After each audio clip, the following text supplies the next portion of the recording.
Selamat petang, salam sejahtera saudara-saudara sekalian. 2 hari selepas, tak sampai 2 hari sebenarnya selepas Zahid Hamidi dilepaskan daripada kes 40 rasuahnya, hari ini tiba-tiba Muhyiddin muncul memberikan satu keputusan yang aku pikir boleh mengejutkan.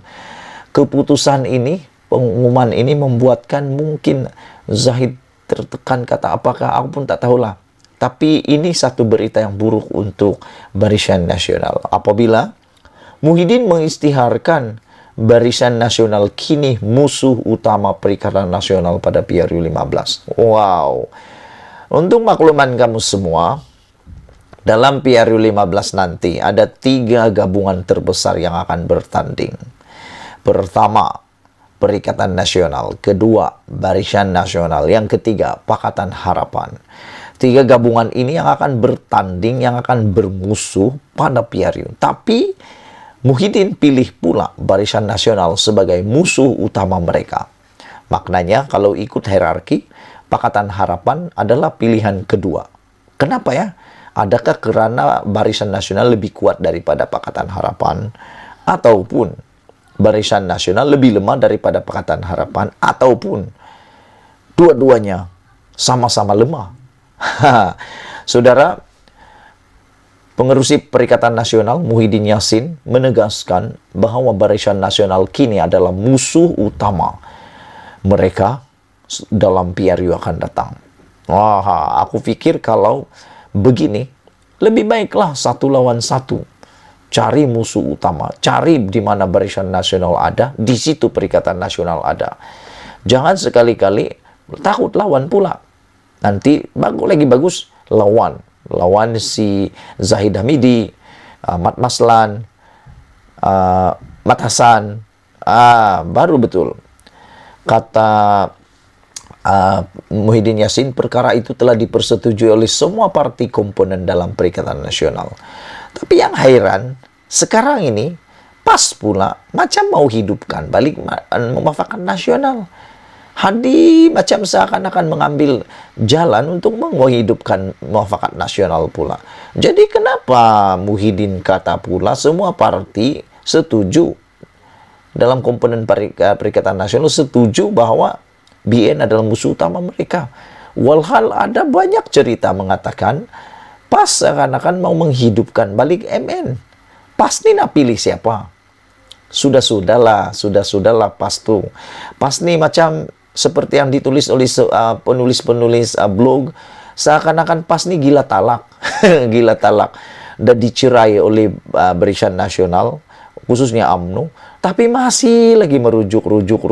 Tapi pada masa yang sama, mencari pula kekasih baru, bini baru. Pas cari pula bini baru, kekasih baru, yaitu Perikatan Nasional. Jadi ada orang kata pas ni memang suka main 2 kolam. Kolam 1 dan kolam 2. Tak puas dengan kolam 1, mungkin cetek, mungkin kurang berair, mungkin tidak berapa enak airnya.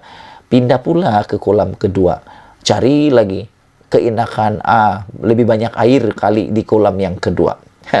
Saudara-saudara, Muhyiddin kata apabila tiba PRU 15 diadakan, maka PN didukung bersatu pas gerakan STA dan SAPP.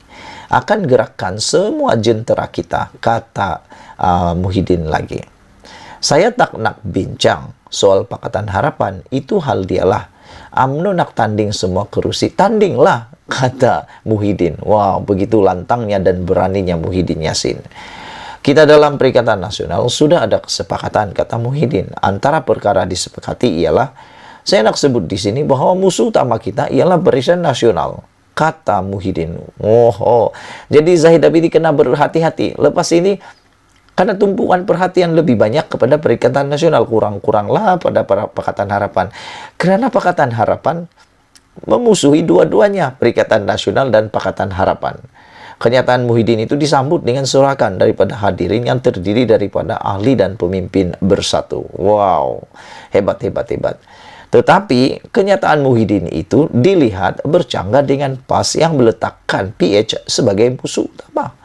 Manakala BN adalah rakan tahun atau kerjasama mereka. Mungkin PAS nih, dia nampak dalam Pakatan Harapan itu yang paling dilihat adalah DAP. Biasalah, apa saja salah, apa saja masalah, apa saja kesalahan, apa saja kesilapan, yang pertama akan menjadi mangsa adalah itu salah DAP. Yalah kan, DAP ini adalah parti multi ras atau multi kaum. Dia tidak hanya kepada kaum Melayu. Jadi selalunya jadi mangsa nih DAP lah.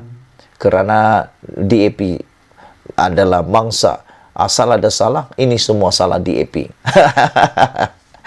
Saudara-saudara sekalian, pada 20 September lalu, PAS menegaskan bahwa PH merupakan musuh mereka pada PRU 15 dan bukan Barisan Nasional.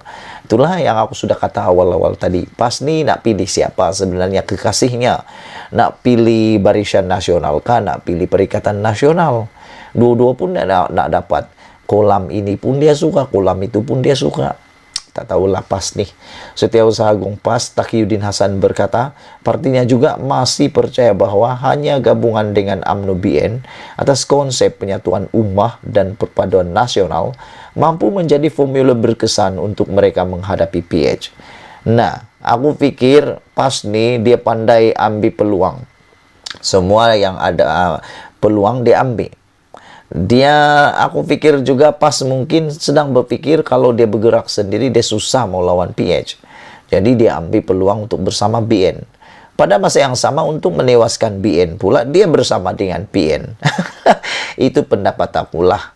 Katanya pendekatan itu diterima majoriti pengundi ke arah mewujudkan sebuah kerajaan prihatin rakyat.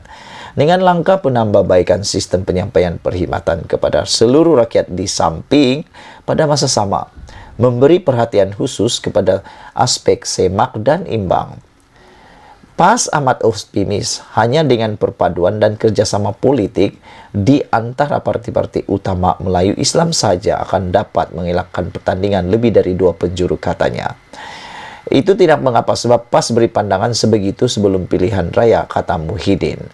UMNO tetap UMNO, kata Muhyiddin. Sementara itu, Muhyiddin menambah Perikatan Nasional tidak takut untuk menentang BN. Apa yang penting PN menyelamatkan kerajaan, kata Muhyiddin. Selain itu, Muhyiddin juga berkata baru-baru ini saling membidas. Presiden bersatu itu dengan Perdana Menteri Ismail Sabri Yaakob saling membidas antara satu sama lain. Berkata Ismail Sabri perlu mengadakan PRU jika terus gagal mengurus ekonomi. Selain itu, dalam ucapan Muhyiddin juga, beliau berkata PN menyokong Ismail Sabri sebelum ini dengan harapan kerjasama dan pemahaman. Peranan kita, sebuah gerakan parti politik menjadi lebih mencabar. Apa yang mampu dilakukan, kita buat. Walaupun kita meletakkan Ismail sebagai Perdana Menteri dengan mengharapkan ada bentuk kerjasama dan persefahaman. Tetapi, kata Muhyiddin, nampaknya UMNO tetap UMNO. UMNO masih golojoh dengan kuasa. Sebahagian jawatan penting dipindah dan ditukar kepada orang UMNO sahaja, kata Muhyiddin lagi. Jadi itulah saudara, keputusan ataupun perkara yang menarik yang boleh kita simpulkan hari ini apabila Muhyiddin istihar Barisan Nasional, musuh utama Perikatan Nasional 2000 pada PRU 15 ini. Sebelum kita berpisah, jangan lupa tinggalkan komen Anda. Malaysia kita punya, kita jaga sama-sama, cintai Malaysiaku. Bye-bye.